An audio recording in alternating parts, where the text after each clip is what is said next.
Good evening, everyone. My name is Mark Jones. I'm the Political Science Fellow here at Rice University's Baker Institute, as well as the co-director of the Institute's Presidential Elections Program.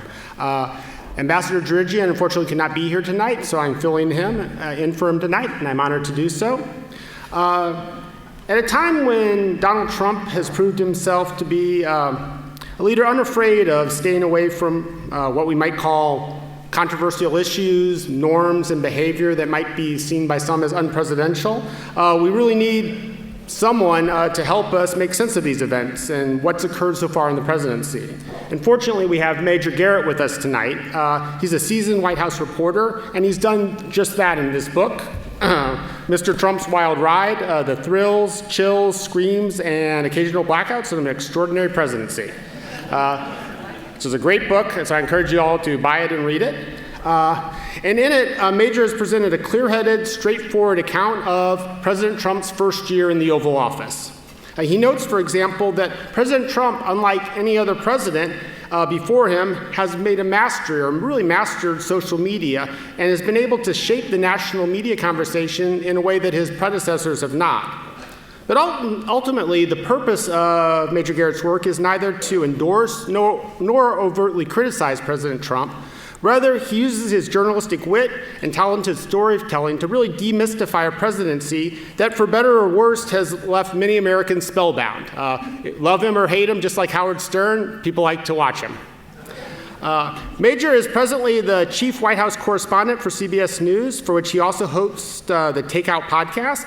He serves as a correspondent at large for the National Journal, and he was formerly senior White House correspondent for Fox News, or more importantly, he was once the police beat reporter at the Amarillo Globe News, where he got his start back in the mid-1980s. So for anybody from West Texas, you have a soulmate here.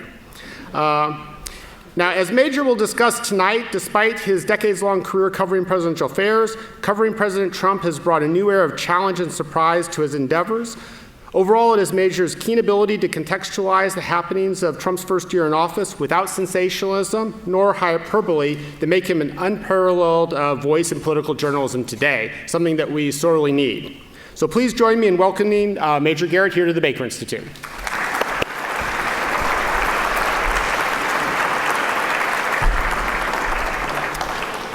Thank you. It's really great to be here, and I'm deeply moved and gratified by the presence of all of you. This is a great crowd, great turnout, so thank you very much. Let me tell you a little bit about myself before we launch into the book and a lively conversation about it. I grew up in San Diego, California, public school educated, not a journalist anywhere in any direction of my family. And from the age of about 13 on, I not only knew I wanted to be a journalist, but aspired to be a journalist in Washington.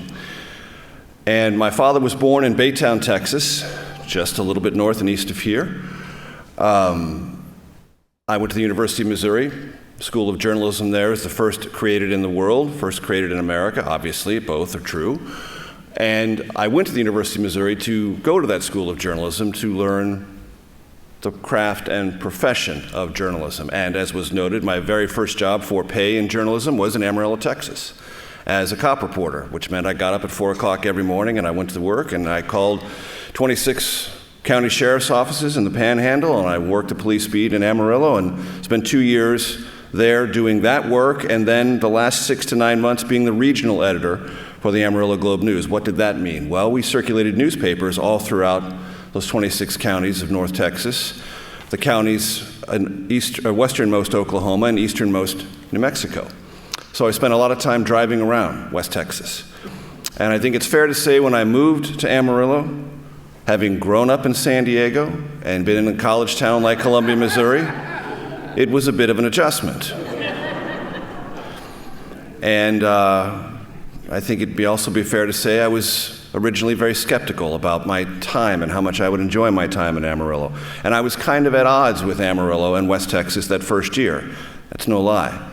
But that year that I spent driving around West Texas got me to understand these smaller communities. I would go to community events in Shamrock, Turkey, Dalhart, Pampa, Dumas, Hereford. And I got to know the people who made a living there and made a life there. And I got a little bit off my horse and got closer to them and learned about their grit, their perseverance, their love of the land, their love of that place, and why it was special to them. And it left an impression on me. I was made wiser by their common sense, and I got rid of some of my Southern California arrogance, if you will. And that impression has stuck with me as I've tried to cover politics in Washington for a very long time, which I got to in 1990, and I've been in Washington ever since. And what I mean by that is to try to always remind myself that there is a great conversation that is always very intense and high profile and high pressure in Washington, but it sometimes can be a deeply circular conversation. Even across party lines, it can make all sorts of set of assumptions and sort of block out or misunderstand or not pay attention to the rest of the country. And I'm not here to tell you that I've always kept Amarillo with me, or Houston, or Las Vegas, the other city I worked in, but I've tried to keep that perspective that I learned as a young reporter in places not named Washington, D.C. with me. And if I tried to bring any sense of mission to this book, into this project, into the question of Donald Trump, it was at least that perspective. That the Washington conversation, valuable as it is, as important as it is, as much as it informs power in our country, is not necessarily the only conversation that matters or the most important conversation that matters. And I think if the Trump campaign and subsequently the Trump presidency that arose from that campaign ought to tell anyone who covers politics, is that other conversations that you may not either be aware of or sensitive to matter. And if you don't pay attention to them, they will rise up to you in surprising and unexpected ways. So one of the things I try to do in the book is make the people I met during the campaign and people we've spoken to during the Trump presidency through CBS News a part of this conversation. So their quotes, their observations, their impressions of this presidency are woven through this book, because I think if you're going to talk about this presidency, you've got to talk about it from several perspectives. And one perspective that matters, it's not the only perspective that matters, but it's one that I think matters to me and makes the book at least stronger from the perspective of someone who cares about and supports President Trump, is the voice of voters I've met or that we've talked to subsequently during the presidency. I'm trying to come up with a metaphor. I've been trying since I've been on the book tour to come up with a really good metaphor for how my book is different and how it answers the question, seriously, do we need another Trump book right now? I mean, God, do we need another book about Trump? Well, of course, my answer is yes, and how do I let you know that that's a meaningful yes? Well, here's a metaphor a good friend of mine came up with that I'm going to use now and probably as long as I talk about the book.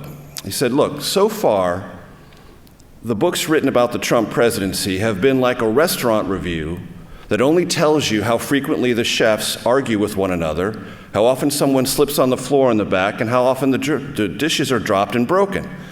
But it doesn't tell you anything about the menu or what the food is. You've written a book that talks a little bit about the chefs, about the people who slip and fall, about the occasional dish that's broken, but your book is about the food on the menu at the restaurant, and is it any good? I think that's a fair metaphor. And I think that's a way to sort of think about what you're likely to find in this book. The other way I like to do it, which is a little bit shorter, many of the books written so far about the Trump presidency have been about what didn't happen. What was maybe scary but didn't happen. My book's about what did happen. And again, there are deeply emotional reactions to President Trump on the favorable side and on the not favorable, loathing, despising side. And those who love the president love him in a way that they've never really felt that kind of adoration for a political figure before. As I say in the book, I try to sidestep the emotional reaction and ask a question that I've always asked myself as I've covered previous presidencies. In the end, what is going to matter? Well, we're not at the end of the Trump presidency. You would say to me, Major, we're not even halfway through the Trump presidency. Is this really a good time to take a measurement? Well, I would say yes, because already things have changed in ways that are going to be with the country, I would suggest, 5 years, 10 years, in some cases 20 years from now. Whatever you think of the Trump presidency, legacy-building items have already occurred. And I outline them in some detail in the book. And I'll just summarize 4. And then what I'd really love to do, because I always benefit from this, and I know audiences prefer this, is I want to just open it up so we can have a long conversation about the book and the presidency and what's on your mind. And certainly today's events, are part of a wild ride. Metaphorically, what does wild ride mean? Well, it means you're not exactly sure what's going to happen. There are a lot of ups and downs, twists and turns, loop-de-loops. Well, what would the last 2 weeks be? Just for one part of the Trump presidency, the Brett Kavanaugh process. I mean, 2 weeks ago, most people, including the White House, thought the ride was nearly over. Just about to get back to home base with a confirmation vote.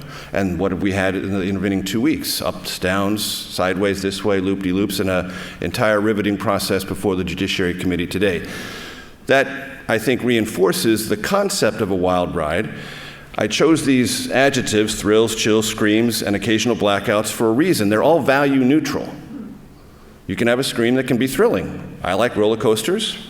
I've had thrills, chills, screams. That can be value neutral.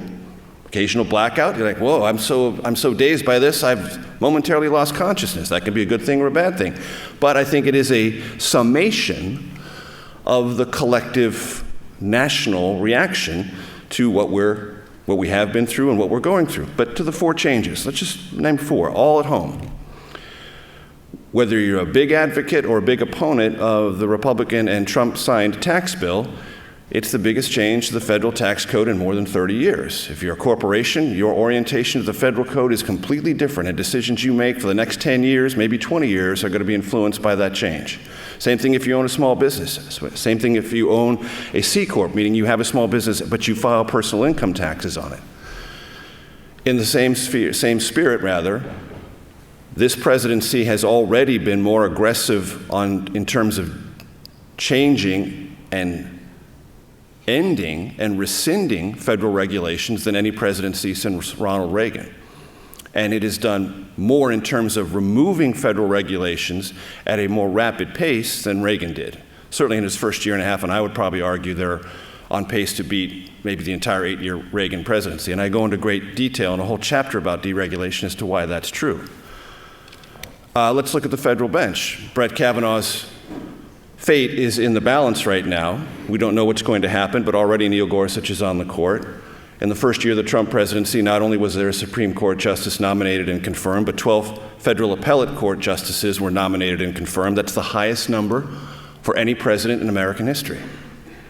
The highest number for any president in American history. There have been 9 more federal appellate court judges nominated and confirmed in the second year of the Trump presidency, again, outstripping most historical standards. And they're not just grab bag justices. They don't come out of a lottery bag or something. They're all the byproduct of a long-time systemic effort by something known as the Federalist Society to recruit, organize, and in this case, successfully persuade a presidency that a certain kind of jurist is the best kind to send before the Senate and have confirmed. That certain kind of jurist is an originalist, so-called, who more often than not says if it's not in the law and if it's not in the Constitution, it's invalid. That's a particular perspective. Again, I'm not here to tell you it's the best or worst perspective, but it is a very definite perspective. And jurists who uphold that or believe in that are being nominated and confirmed to the federal bench, changing its orientation and changing its approach, which could have long-running effects, far longer influencing the country than whatever the duration is of the Trump presidency. What's the last of the 4? Immigration. Not only has the debate changed, the contours of that debate, how we talk about it, how we think about it, changed, but the way this administration enforces existing law. It enforces it, as I argue in the book, to the absolute hilt. Other presidencies didn't. The president hasn't changed immigration laws, but he has changed the enforcement under how this administration interprets what the law allows. When the president says zero tolerance, he says that's what the law says I can do. Now, there are court challenges to some of that, which are up in the air right now. But if you look at the travel ban is actually illustrative of 2 things. This changing approach to immigration, but also the travel ban answers this sort of fundamental question that has been raised about the Trump presidency. How organized or disorganized is it? Does it go through spasms of improvisation, and does it do things either recklessly or incautiously? Ladies and gentlemen, the travel ban is a living, breathing Technicolor example of that exact phenomenon. It started here very early. It couldn't withstand even initial scrutiny from reporters and lawyers. The administration understood that, was changing the definitions on the fly in the hours and days immediately after the president signed it. I go into great detail about that in the book. Then a second executive order was written to replace the first. Then a memorandum had to be created to augment the second executive order, and that memorandum became essentially the Trump administration policy. That didn't arise until late in the fall of 2017. So this question answers itself. It was chaotic, disorganized, not well thought out. Then it was changed. Then it was changed a third time. And by the time you got to that third change, enough people had intervened, enough people had asked hard questions, answered them internally, redrafted this in public under enormous legal pressure to create something that did what? Well, it withstood Supreme Court scrutiny not once, but twice. That's actually an illustration of this underlying question. And that's also unusual, to have something play out so publicly like that. Most administrations like to do these things once, and one time only. And one would argue, take the care and impose the discipline to do that. This administration chose a completely different strategy. In the end, did it create something that has proved durable? Yes. But there were lots of, and I use this phrase in the book, cyclonic spasms in between, okay? So that's just sort of an overview of what I tried to accomplish and what I think these times require. Some people have asked me, why did you write this book and how did you find time to do it? Well, finding time to do it was problematic. I wrote this book while I did my day job. CBS didn't give me any time off. I didn't take a sabbatical. Any of you who are loyal CBS viewers, first of all, God bless you. I thank you. You keep me employed.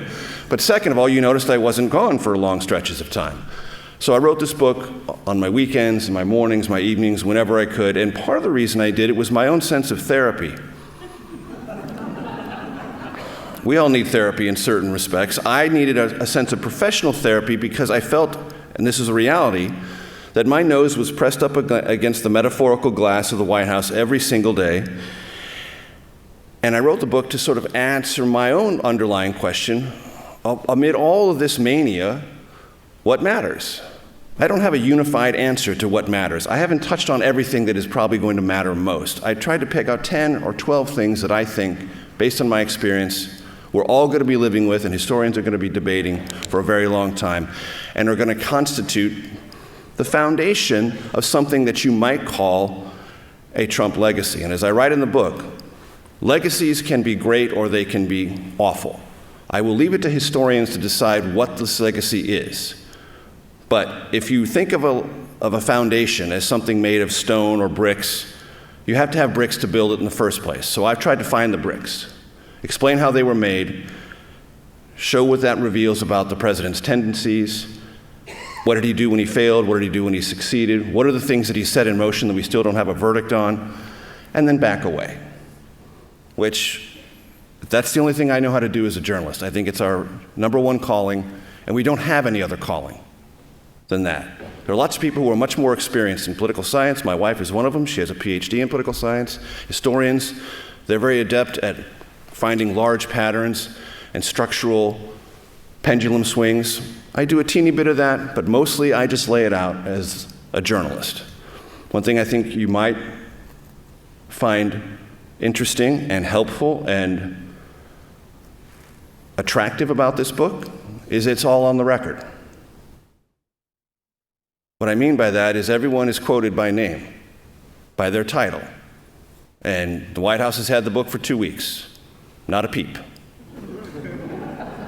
Now, my publisher would like probably the president to hate on it or something just to get it on Twitter and get 44 million people to know about it. That hasn't happened yet.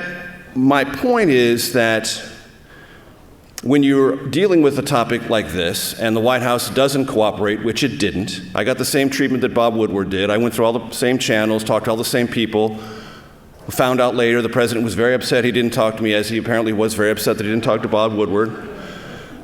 So we got the same Heisman, And I say in the acknowledgments, I thank all the people in the Trump campaign and the White House who talked to me, because there was no upside for them to talk to me, zero, and only downside.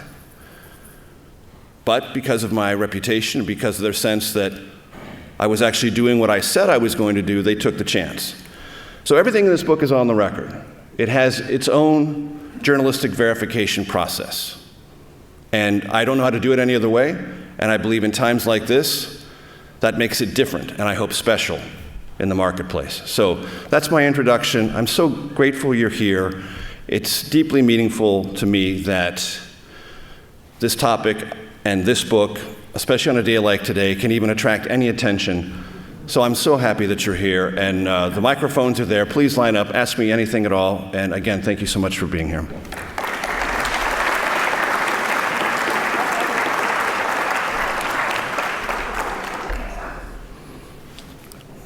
There we go. The crowd begins to move. Excellent.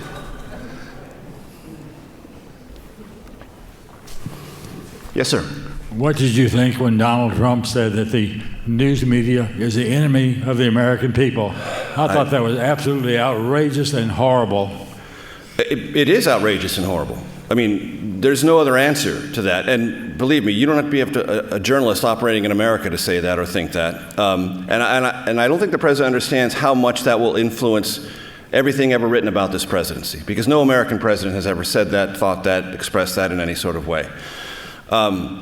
Look, I've been around Donald Trump's for about 4 years now. I know part of it is an act, and I know there's a certain showmanship of it, and I know there's a kind of a political edge to it that he uses as a tool and as a weapon. So some of it isn't as malevolent as it sounds always, but it doesn't need to be. Those words you can't retrieve, those words you can't erase, those words you can't unspeak. They're there forever. And that's why networks and other agencies that have journalists, every single time there's a Trump rally, weigh a question that I don't believe has ever been weighed before. Do we send security? This conversation goes on all the time now. All the time. Do we send security to protect American reporters against possible threats from American citizens? Now that's a new space. That's a new space. And I'm not sure the president appreciates that dimension of this. And I think he thinks there is something that is kind of vaudevillian and play acting about it. But I'm not so sure in every case his supporters do. Now, I was at more than 75 Trump rallies in the campaign, at least 10 I've lost count during his presidency. I've never felt personally threatened by anyone or anything. No one has ever said anything malevolent to me. I've never felt this personally, but I know other reporters have. And just because, for whatever reason, I feel safe doesn't mean they feel safe. What I want to impress upon you and everyone who asked me this question is these words matter. They matter here, and as much as they matter here, and as they create these generalized concerns within newsrooms, and a sense of needing to have your head on a swivel if you're at a Trump rally, I much more worry about their effect internationally. Because the American experience is important in world history. It is one that many places and countries that come out from under the yoke of any kind of oppression seek to model. And one of the things they seek to model, and I have personal experience with this, is what does it look like for a free press to interact with a government? I know this because in the early 1990s, I was working at the Washington Times, and Václav Havel's new government sent representatives to Washington, to the newsrooms, the Washington Post, Washington Times, New York Times, and had his people spend weeks and weeks and weeks in Washington so they could walk alongside reporters and take notes of what a press conference looked like, where members of Congress had to answer questions from a skeptical and hostile, or at least free press. And I spent 3 weeks with a gentleman who asked me no end of questions about how this actually worked. and why no one was jailed, and why no one was afraid, and how did these systems actually function, and how do they keep going? These were fundamental, basic questions, and I gave the best answers I could. So we're modeled. We're a model in that regard. And you can already see, if you watch the headlines about this, and because it's a curiosity and a professional orientation of mine, I keep probably closer track of it than many in this room, but in nations now that are already authoritarian or have authoritarian desires, press crackdowns are becoming more frequent and more pronounced. And either obviously, meaning directly, or subliminally, the words of an American president influence those actions. I think it's manifestly harmful. And what can journalists do about it? I always say the same thing. And I said this before Donald Trump was ever a political figure. Journalists just have to do their jobs and not be emotional about this, though it is meant to be, and it's hard not to be emotional, and here's the reason. Credible journalism will outlast incredible politicians. Yes, ma'am.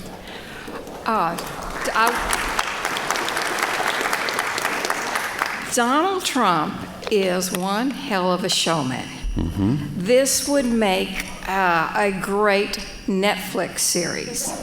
Now, governance is actually more like C-SPAN. Dull, boring, no ratings. To what extent have the journalists fallen in the trap of the Pied Piper? Because he is so entertaining, they covered him, gave him $2 billion free whatever, and the dull, boring policies of Hillary Clinton or John Kasich or someone else, who actually might have been better for the country in the long run, are in the fine print and nobody reads it. It's an excellent question, and certainly that was a dynamic in the campaign. Trump moved the needle like nobody else in terms of clicks. If you're a newspaper and have a website associated with your newspaper, as every American newspaper now does, or if you were in any kind of cable or broadcast network, you saw Trump's presence drove the story, drove the audience, drove the reaction. And there will be some reckoning internally many years from now about what that all meant. And I don't say this in the book, but I've said this before, and I think it's an important insight to remember about Trump and his campaign. I think he had a very acute understanding of that likely effect because he was a full-blown celebrity. Look, The Apprentice, I never watched it, but a lot of people did. It wasn't a number 12 show. It wasn't a number 20 show. There were times it was that number, but there were many more times it was number 1. It was a huge show, and he was a full-on celebrity, understanding the ripples that move through the popular culture that make a show number 1. That's not a talent without application. What he learned is how to apply that particular talent, that particular insight to politics in a way we hadn't seen before. I mean, people say Ronald Reagan was an actor. He was, but his movies were never, ever as popular as that TV show, The Apprentice, was. I never saw it. Right, Either. but he was, barely even heard of it. For someone who understands or had a gut sense of pop culture, that gave him, I think, a strategic leg up. Here's the other thing that I think is important to remember about the Trump campaign, and it feeds into what you said, that he understood that there would likely be that tendency. That's why I always spoke about his ratings, because he figured if his ratings stayed high, his poll numbers would stay high. There would be something very closely related between those two things. That intuition proved correct. The other thing I think is important to think about is that as a candidate, Trump had a hunch, and the hunch was this, that by the time most people understood how serious he was, it would be too late. He was more right about that than wrong. Yeah. And so this question of governing, and how do you govern? So one of the things I say in the book is, there are times when it looks as if all of this is going to collapse in on of itself. And yet, there are ways in which either people intervene within the White House, the Republican Congress comes along to save him, that things move forward.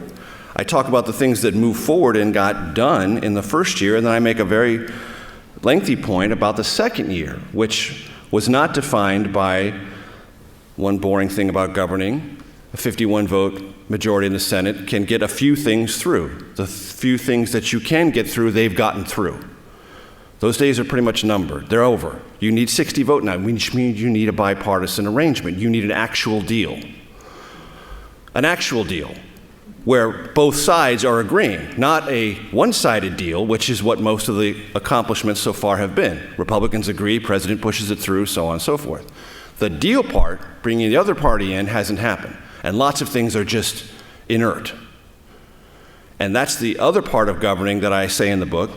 The president has shown no interest in and developed no particular acuity for. And that could become even more important as a measuring stick of this presidency after the midterms. So your point is valid, and I don't have an answer for the C-SPAN side of government versus the Trumpian approach to governance. All I do know is there are times when I say to myself, these things are interesting that Trump is saying or doing in his Twitter feed, but they're not necessarily important. And I think come maybe a year from now, when we look at things that are no longer on the federal regulatory books and something happens, people might look around and say, when did that happen? And then we'll say, oh, how did we miss that? Well, I tried not to miss it. I have a whole chapter devoted to it because I think that's an important topic. There was another journalist, I don't remember his name, I think it's David Johnston, who made the analogy. While Trump's doing the entertainment, the termites are busy gnawing through government, destroying the State Department, wiping out the EPA. As a physicist, the second law of thermodynamics is going to nail you. It's going to cost a hell of a lot more to clean it up than to have not put it in the environment in the first place. Next question. So three of the four things that you talked about, the tax code, rescinding regulations, immigration, another president could come in and change those without a lot of trouble. Well, the tax law, he would need Congress to rewrite the tax law. Right. And deregulation, some of the things were removed from the federal code by something called the Congressional Review Act. So there's very specific language about how to put things back in after that's been done. I refer to that in the book. That's not as easy. A president can't do that by himself or herself. And immigration, your point there is? You could get a Congress coming in, a new president that rescinds some of those immigration things. Well, yes. Well, I think any new, the point I'm making about immigration is we haven't passed any new laws.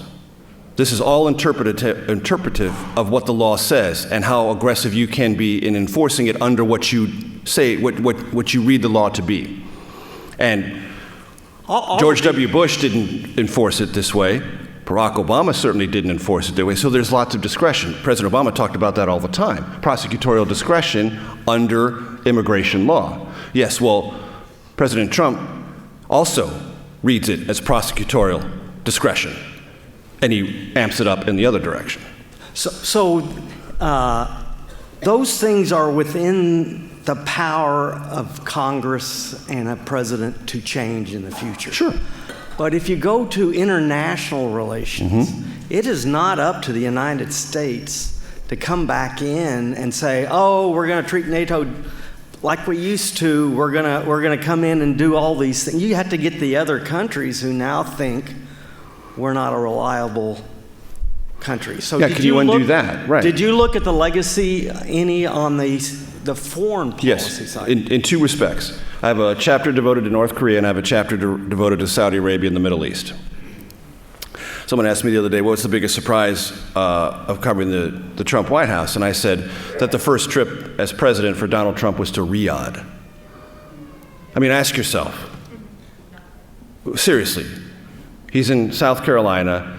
He announces what everyone interprets as the Muslim ban during the campaign, and then he's elected president, and the first place he goes as the American president is not to Mexico City or Ottawa or London or Paris or Berlin or even Beijing or Tokyo or Seoul. All reasonable, completely understandable first trip visits of an American president. No, he goes to Riyadh. The last place, if you'd asked me before he was inaugurated, list the 20 countries he's going to go to first. My fault, I missed it. Saudi Arabia would not have been on my list. Okay, why did he go there? I go into great detail about why he went there, what signal he was trying to send, and the intense alliance, not only with the Saudi kingdom, but the Israeli government that was basically announced and forged on that first trip in early 2017, spring of 2017, and everything that has come from it. And that is not just a rejection of Obama foreign policy in the Middle East, it's partially a rejection of George W. Bush policy in the Middle East. Because President Trump doesn't have any rhapsodic words for the Middle East about the future power of democracies. He doesn't care. Go back and read his speech, and you don't have to read his speech, just read what I quote from it in the book. He says two fundamental things. Terrorism is hurting you, and it's hurting us, and we're done. So if you're with us in terms of choking off financing and ending recruitment, you can do whatever you want, and you won't get a discouraging word from me. None of this democracy stuff, none about change your stuff. You're authoritarian and you're on our side, live and let live. Okay, it's a different way of talking for an American president. And it elevates one issue above everything else. Oh, and by the way, buy lots of American weapons. Also very obvious and enthusiastic. I talk about that in great detail in the book. Say there are implications about this, and the region will be living with this for a very long time. We don't know what's going to become of it, but it's a big shift. Also, I talk about North Korea. I don't get into trade because by the time we closed the book, which was mid-July, it wasn't clear where the trade skirmishes were going. I just say that that's one of the things that's out there that could become definitional, not just for the global economy, but the U.S. economy and part of the Trump legacy. But those two foreign policy questions I do tackle at some detail. Yeah. Thank you. Thank you. Yes, sir. Thanks for being here. Thanks for the talk. Be perhaps selfish and ask two questions. The first about the White House press briefing. It seems like they've been tapering off very recently. Oh, dramatically. The TV cameras have been there long before Trump and Sarah Sanders. Do you find it useful? Should more reporters be going around it? Is it become a show, or is it an important exercise for both the press, the White House, our democracy? Second question, perhaps related. Donald Trump's not the first dishonest president or dishonest politician for that matter. How do you, as a reporter, deal with deception, lies, the stuff that all politicians do? Seems perhaps more acute today at the top. Focus on that, track it, or move around it? Two excellent questions. Let me take the first one first, about the press briefing. So let me just make a couple of statements about the press briefing itself. I started doing press briefings when I started covering the Clinton administration in 2000. So I've been in press briefings then, President George W. Bush, Barack Obama, and now Donald Trump. So the briefing is important in a couple of ways and unimportant in a couple of ways. Here are the two ways it's important. It is, in important or turbulent times, a way for the public to take a measure of the White House's sense of self-confidence in turbulent times. Meaning, you're going to get hard questions, you better have ready answers. Now, does every question on the public's mind get asked? Sometimes not.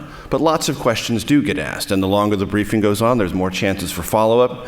And I've been through the process where a question is asked, a talking point is delivered, a variation of that question is asked, the talking point is delivered, and by the fifth or sixth time, the talking point begins to crumble a little bit, and slivers of underlying truth about policy or politics or orientation in the future of that administration come through. That's an important dynamic in the briefing room. The other way in which it is important is the briefing allows, if it goes on long enough, lots of questions about lots of different topics. If there's no briefing, the only way to ask the president questions, or the White House questions, is when the president will take 2 or 3 questions from the pool reporters in the Oval Office or the Cabinet Room or the Roosevelt Room. Well, those questions, by their very nature, are only going to be about the most pressing news of that day. The White House knows it, everybody knows it. The briefing is a place where you can ask about Pakistan.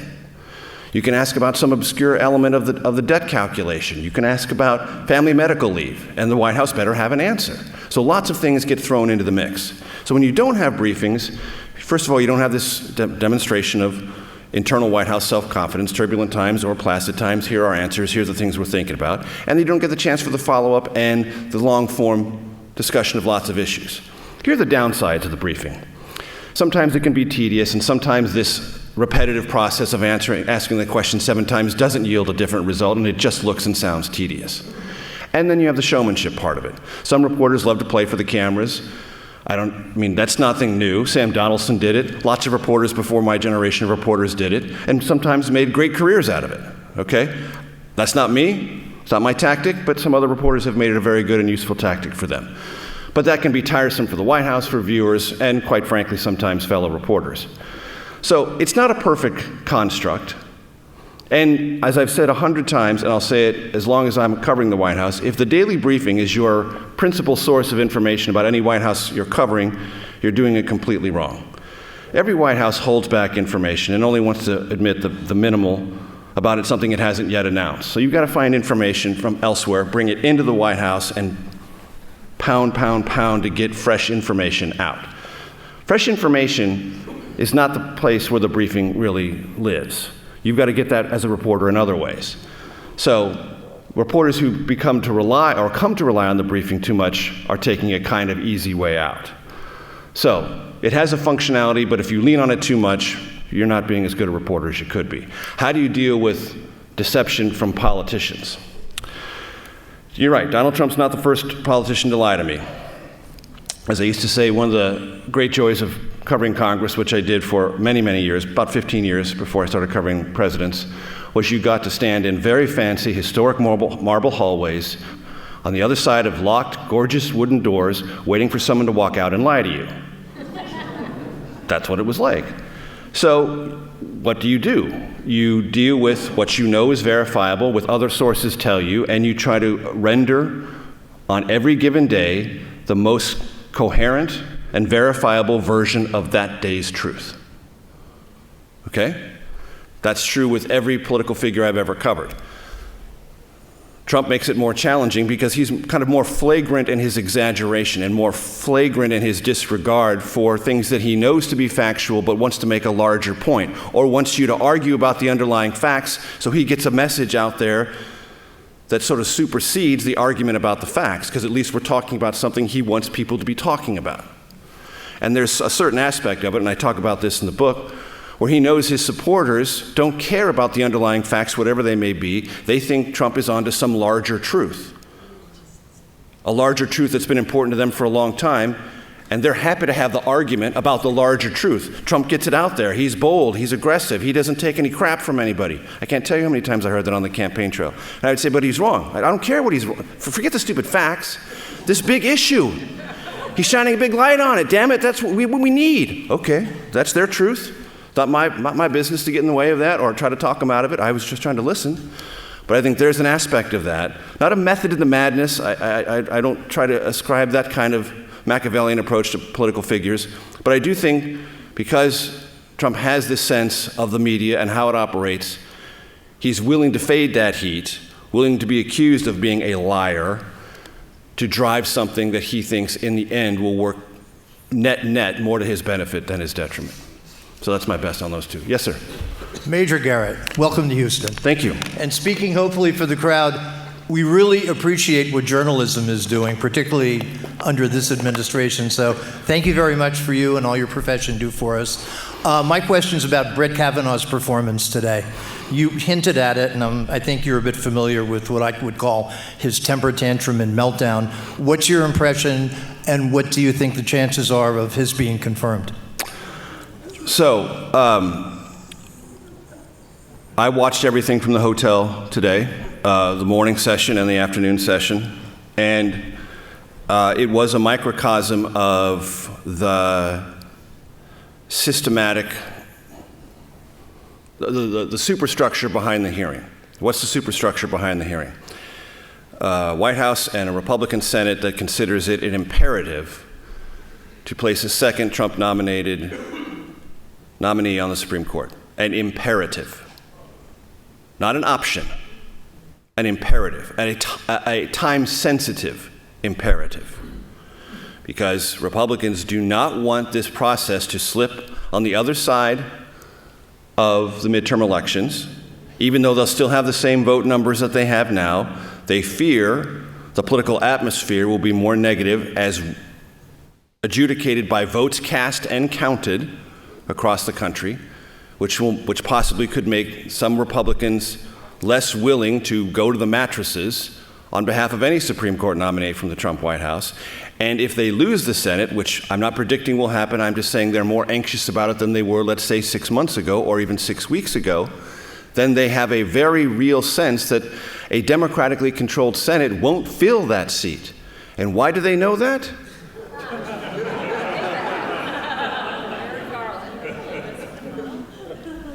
Why? The Neil Gorsuch chapter goes into great detail about that in ways that you've never read before, because I had a long interview with Senator McConnell about where he was and what his thought process was. And on the record, he laid it out for me in ways that simply have not been written about before. So there is this imperative and this time sensitivity behind it. Democrats know that if they can get a delay, they have created different options for themselves. And even if they have not created a delay, they have raised an issue that is reinforced by what they're seeing already in polling. It is reinforced by the Me Too movement, which is in itself a reflection of the Trump election. It's not a direct causality, but it is a reflection idea of holding powerful men accountable who hadn't been held accountable before. There was an election for the presidency in which this was a not insignificant issue. Trump was elected, and then I think there was a reaction to say, wait a minute, then this question of accountability has to be driven harder.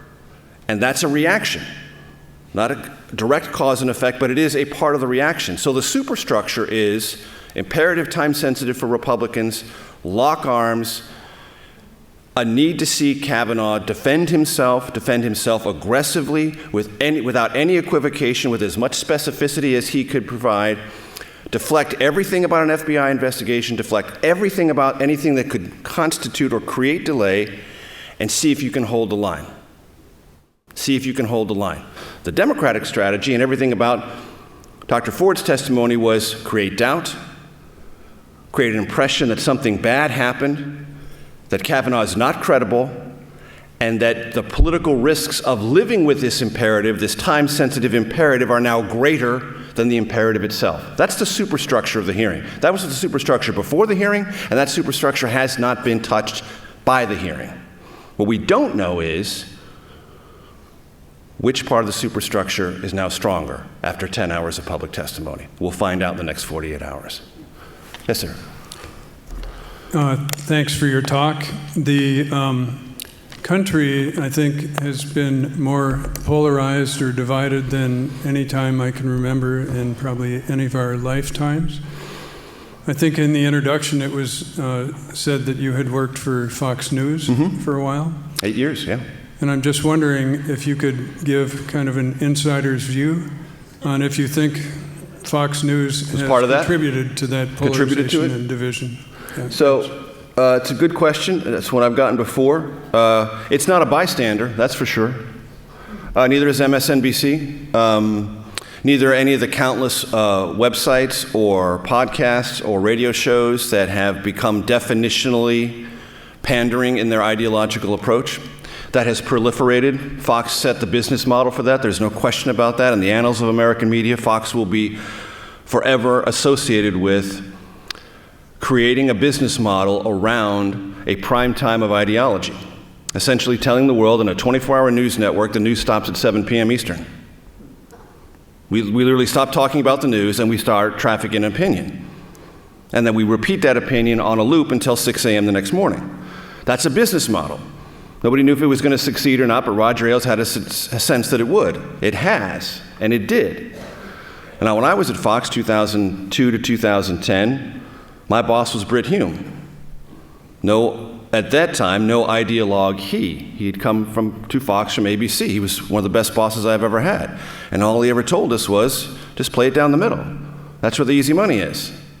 Just tell the story straight, give it something that people can believe, tell both sides of the story and get out of the way. I was perfectly comfortable with that. That's what I did at CNN. It's what I did at U.S. News and World Report. It's what I've always done. So people ask me, well, oh my God, you went from Fox to CBS or National Journal. You must have had to be reprogrammed. You must have had a brain surgery or something. No, same thing. I do my same job. I said over and over that when I was at Fox, I said this. I said it after I left Fox. I was the least Fox reporter there, and I was promoted 4 times. Okay. Worked for them, worked for me. But to your question, did they set something in motion? Absolutely, they set something in motion. They're not alone. They were joined by lots of people and lots of entities that made money and could profit from a singular approach to news or information. And one of the things that I worry most about for my book, in the terms of it making money, meaning selling, so I can write another book, this is my 4th, is that it will fall in this uncomfortable place. That people who love Trump won't find it loving enough, and people who hate Trump won't find it hateful enough. It will fall into this sort of commercial void of indifference. Because most people who plop down $25 for a book right now, and in our recent history, want to be reinforced, not questioned. I'm not trying to question anybody. I'm just trying to say what, from my vantage point, which I think is not unique, but very few people have, their day-to-day, what matters. So this tendency to think of news as something that is reinforcing or comforting was set in motion by Fox, unquestionably. I worked for CNN for 2.5 years before I went to Fox.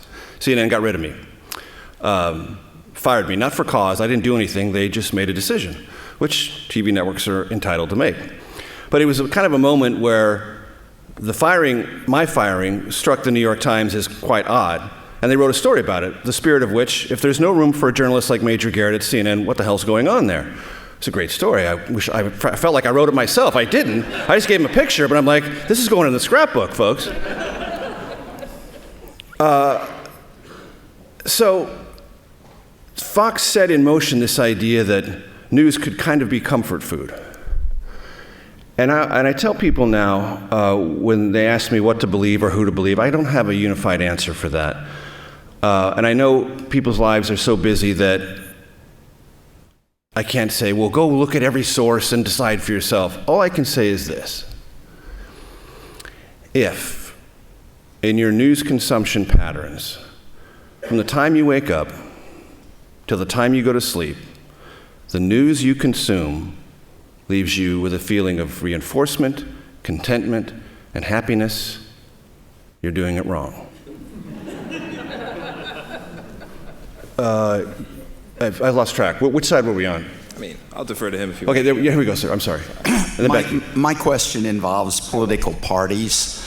My question is the long-term influence of Donald Trump on the Republican Party. If you had told me 2 years ago that most Republicans I know would support tariffs, they would have impeached the president that imposed tariffs. Sure. By the same token, in this election, we see a lot of Democrats that are winning, that are beating moderates that come from the more progressive or the socialist ilk.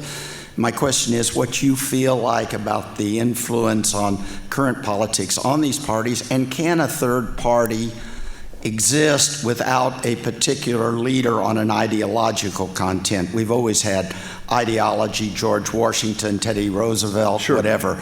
Is there a possibility for a third party in that spectrum? One last thing is, I do miss Charlie Rose. And I know he could never be back on, but no, he can't. What kind of comment can you make about somebody that is maybe coming in that can do that kind of depth interviews? Well, it's a formidable talent. Charlie had many talents. He was also reckless and abusive, and he had to be fired. Flat out.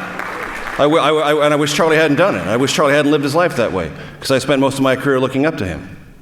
But I'm sorry. It's unacceptable. And what's happened in the last number of months, I've lost track, let's just say 18 to 20 or whatever. And since you asked that, I'm going to address it first. Because I was on C-SPAN 2 weeks ago with Brian Lamb for segment Q&A. It's a 57-minute program, and I thought it was going to be all about the book. About 20 minutes in, he's like, so, what's it like to work at CBS right now? Les Moonves just got fired. Charlie Rose got canned.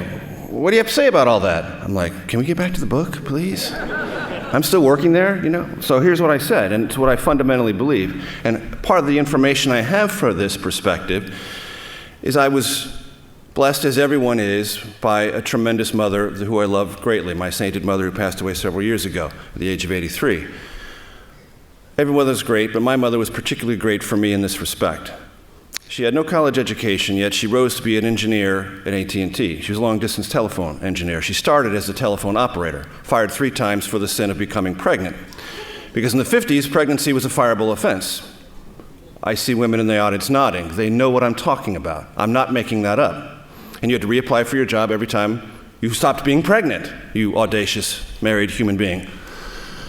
So from those humble beginnings, my mother became an engineer without a college education, which means she was trained by AT&T, usually the only woman sent to training classes in Morristown, New Jersey, AT&T's Bell Labs and training facilities. She was not welcomed with open arms. She dealt with hostility in the workplace all the time, structural and indirect. She had to fight to make the same money her male colleagues met. So I was raised in an environment where all these issues were commonplace. We discussed them, I learned about them, and I watched a strong woman achieve for herself and my family. It's the greatest advantage I've ever had in my career, because none of this is a surprise to me, and none of it is new to me. It's the way things ought to be. It's the way things should be. And it's the natural order of the universe for me. So it's always been a tremendous advantage. The difference now, because you asked about it, is since the Supreme Court in the late 1990s, in a couple of very important cases, said to companies, it's not enough that you know what a manager is or isn't doing. That's not the standard anymore. You have to proactively inform your managers and your employees about what the standards are. And here are the standards. States then followed up on what the standards actually are, and there became kind of these training sessions. Most people in this room, I believe, have probably been through 1 or 2. Maybe some of you are professionals who do that work. The difference now is that elevator used to stop about 2 floors short of the top of the building. Because the most powerful people who made lots of money and made big decisions and had huge boards of directors behind them or whatever else enforced the rules, but knew that they really didn't matter to them. And what has structurally changed, and the magnificent, meaning large, shift has been if you're Matt Lauer or Charlie Rose or Les Moonves or Harvey Weinstein, you have no place to hide anymore. The elevator goes all the way to the top, the accountability is universal, and now we all know what the rules are, and damn it, they all apply. Which until recently wasn't true. And if you asked yourself in any company, well, if I did this, I'd probably get fired. What if the honcho did it? Probably not. Now that answer is much more clear. And I'm good with that. I'm fine with that. I'm happy about that. Because when you have a scenario where rules that are that important and are that crucial to the functioning of any successful business or any entity, and they don't apply, then they're not believed in, and they're not used, and they don't achieve the thing we're all trying to get to. So the thing we're trying to get to, we can get closer to now. So, parties and third parties.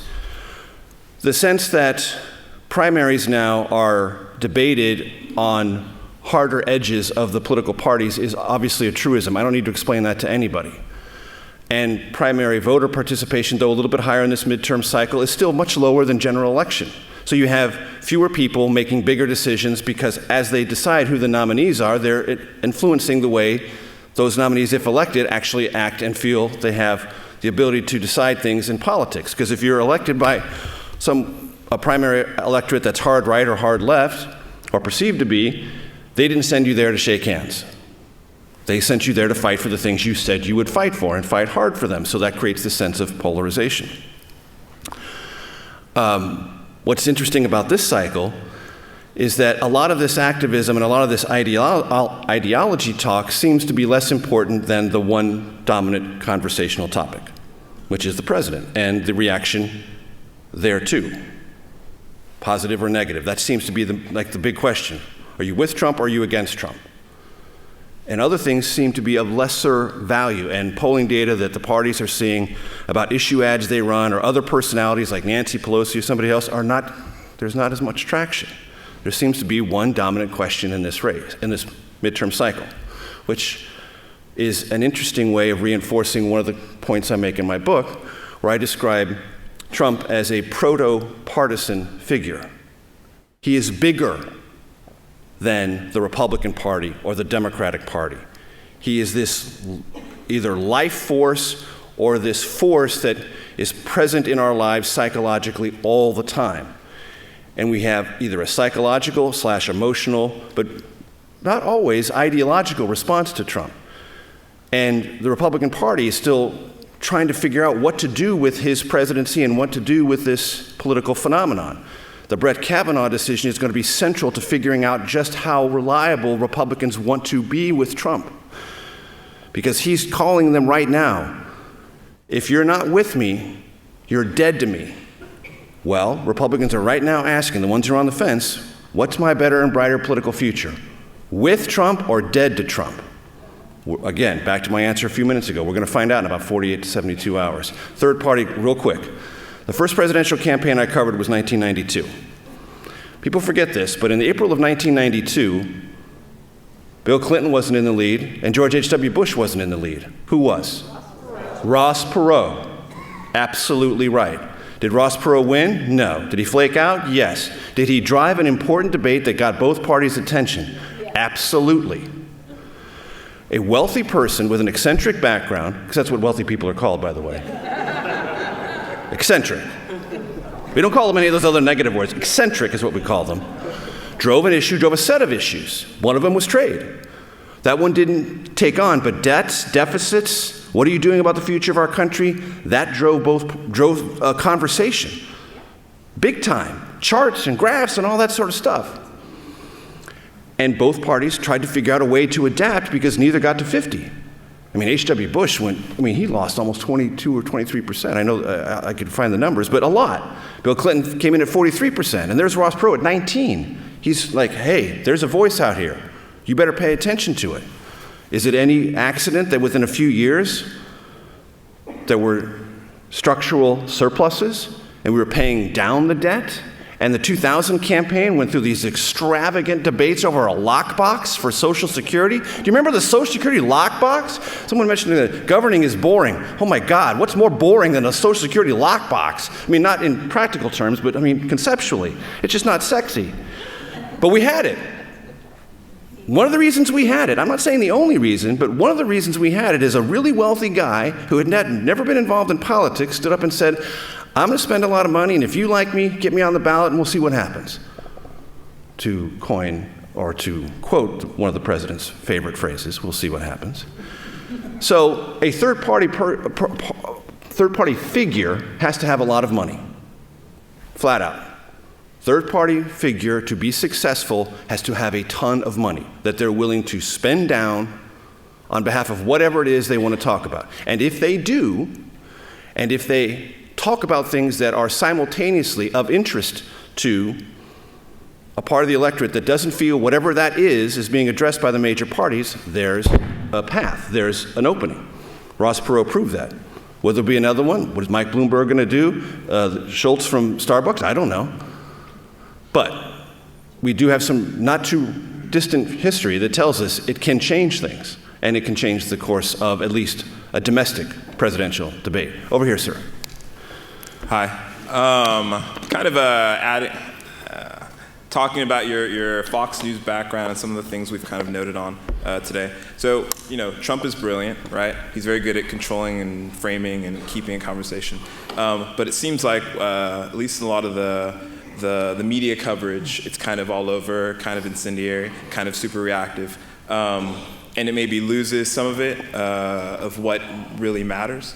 And so, as you've covered it, maybe from, like you said, 4 years, what do you think, or how do you think, and maybe this is too big of an existential question for media, but in terms of covering and making sure people don't think that you're just attacking him or disengaging, right, or thinking they're paying attention to the important parts, what do you think is important for media to do so we're not like a frog being boiled in the problematic pieces, and how you cover Trump, and what is problematic and what isn't?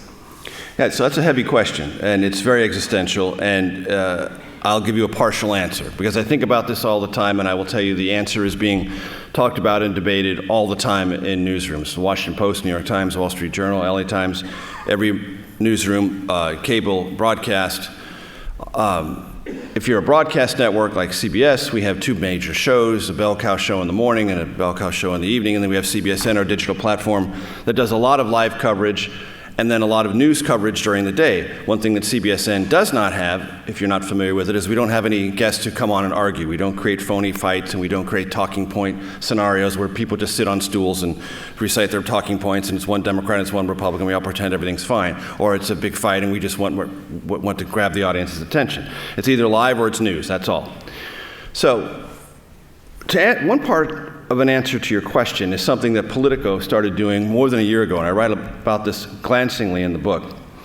Politico started, I think more than a year ago, at the end of every week to write this column that said 5 things that Trump did that are really important that you completely missed because you were looking at the 25 other things that Trump did this week that grabbed headlines. And oftentimes the things that Trump says or does that grab headlines are things that should be at least noted. And the great question we're always asking ourselves is, are we getting the notation right? Are we balancing the things that are really important as opposed to things that are just interesting, but in the long run might not be important? I've made a point earlier about the deregulatory approach of this administration. I think that is a vastly uncovered story. If CBS could and had the money for it, which it doesn't, and most other news organizations don't either, I think we should put a reporter or a producer at the Ag Department, the Interior Department, the EPA, every day, and just bird dog every single piece of paper that comes out of those agencies. Because right now they're churning a lot of different stuff. Same thing with Health and Human Services. Same thing with Housing and Urban Development. That's a question of resources, time. I mean, I would just give you a small insight. Just a day like today maxes out a newsroom to its absolute fullest. Started at 3 o'clock this morning, and it will go till midnight tonight, even though the hearing didn't last from 3 o'clock to whatever, because you need all this bandwidth before and after just to prepare all your people, your technology for what you have to do. And after a day like that, you are spent. Your gaskets are blown. As an organization, as people who make decisions, as people trying to think through this stuff. And we've had lots of days like that. We have days like that almost every single week. There's a chapter in the book called 10 Days in May, which starts day 1 of that 10 days in May is James Comey's firing. And then everything that transpired after that. And a lot of your heads are nodding, oh yeah, that was a pretty heavy time. Yeah, I guarantee you when you read that chapter, if you're so kind to, you'll have forgotten half the things that happened in those 10 days. How do I know that? Because I've had friends of mine who cover the White House who've read my book and said exactly that. Now, they wrote these stories, or they broadcast these stories, and they've already forgotten them.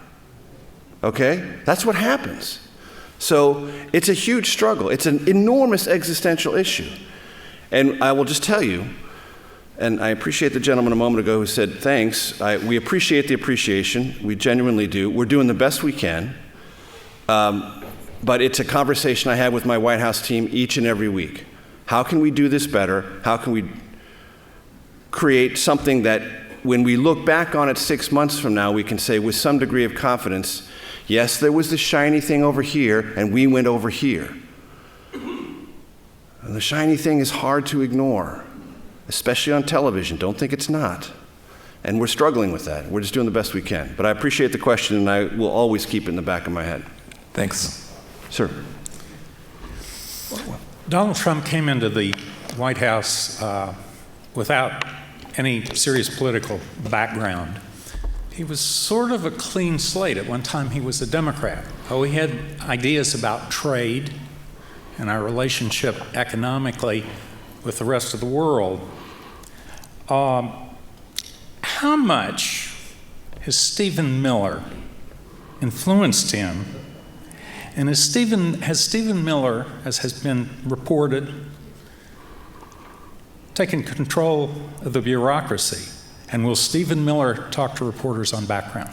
So Stephen, I'll last question first. Stephen has talked to reporters on background, but that was early on in the administration. He's pulled himself back from that dramatically. I made numerous efforts to talk to him for the book, which he all refused, even though I talked to him frequently when he worked for Senator Sessions in the United States Senate. And that was a decision part and parcel, which where the White House came down after the book Fire and Fury came out. We're not participating in any more books. It's not going to work out for us. All authors are off limits. Don't talk to them. But as I said, and as the book clearly shows, when you look at the quotes, lots of people talk to me. Stephen Miller was not one of them. Is he running the bureaucracy? No. But is he methodically placing people in the DHS bureaucracy who are sympathetic to his point of view? Yes. And that is a slow process, but he is more successful than not. And this speaks to something that I raised very early on in the book, which is this debate that has been going on in Washington since election night 2016. It began to develop during the transition, and it's become an ever-present conversation among Republicans since Inauguration Day. And the question is, do you serve? Yes or no? Now, I know people who I've known from their previous life working for members of Congress who are in the White House who say, if these people who are never Trumpers would come in, serve the country, live with the results rendered by the election, and get over themselves, some of the things that they most fear would be less likely to happen because we'd have them here and they would be helping us. I have talked to an equal number of people who used to serve in the administration who said, I can't hack it, I can't stay, it is more than I can bear. And this, to go back to a word we used a moment ago, existential conversation is fraught, it is deeply emotional, and lots of people struggle with it on both sides of the answer. I'm serving not the president necessarily, though I am, not because I love him necessarily, but because that's what the country decided. And the government and the administration need warm bodies to do things, to make things happen.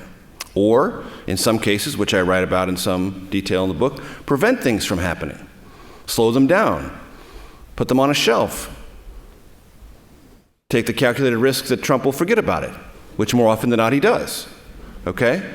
But this question, what is the higher calling, is one that I say in the book, I don't believe has been asked and debated at anywhere near the frequency or emotional gravity since the darkest days of the Dick Nixon administration.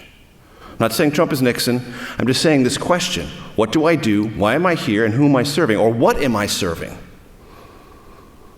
is deep. And it's one of the reasons there are fewer people in this administration than every other administration. They can't find people to work. I mentioned in the epilogue that in June, the Trump White House conducted a jobs fair on Capitol Hill.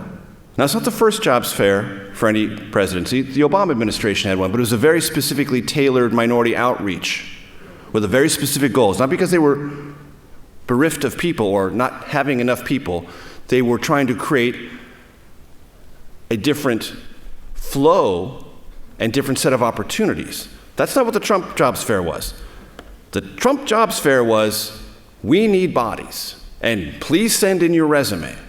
So in the tightest job market in recent history, the Trump White House was having a hard time giving away jobs in the most powerful job you can possess in Washington. Well, that tells you something. That's just a fact. I'm not putting my thumb on the scale one way or the other. But it speaks to this underlying deeper question about what you serve, who you serve, and how do you serve. And that's new territory. And it's part of this story.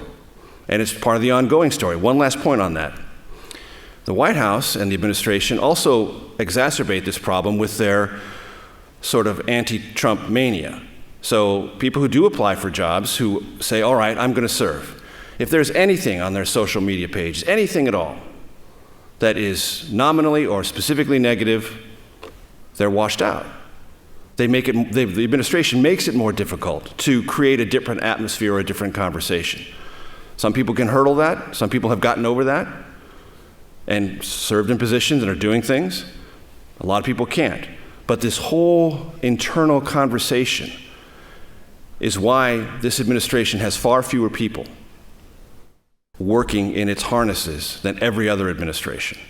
And that's part and parcel of its overall reality and the experience that the American public is going to figure out about, well, do you need these many people or not? This is the very last point on that question. There's a part of Trump that says, well, I don't need these people anyway. We can do 90% of this stuff with half the people. Well, we'll find out. As he loves to say, we'll see what happens. You guys are fantastic. Thank you so very much.